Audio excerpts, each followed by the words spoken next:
ఇప్పుడు ఒక ప్రశ్న అడుగుతాను, అందరూ జాగ్రత్త ఆన్సర్ చేయండి. మనం రక్షింపబడ్డాము అంటే అది మనం చేసుకున్న కార్యాలా, లేదా మనం చేసిన క్రియలా, లేదా దేవుని కృప ద్వారా రక్షించబడ్డాం? మనం ఖచ్చితంగా దేవుని కృప ద్వారా. పౌలు మహాశయుడు అంటాడు, మీరు విశ్వాసము ద్వారా కృపచేతనే రక్షించబడ్డారండి. దేవుని కృప మరియు మన విశ్వాసము రెండూ కలిసినప్పుడు రక్షణ కార్యం జరిగింది. అక్కడ క్రియలతో నిమిత్తం లేదు.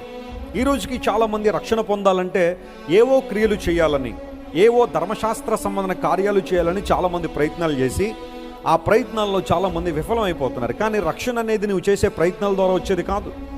దేవుడే రక్షణకు ఆధారమై ఉన్నాడు, ఆయనే మనకు రక్షణ అనుగ్రహించాడని బైబిల్ సెలవిచ్చింది.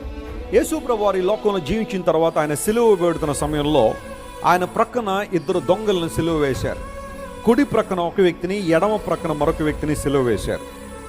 కుడి ప్రక్కన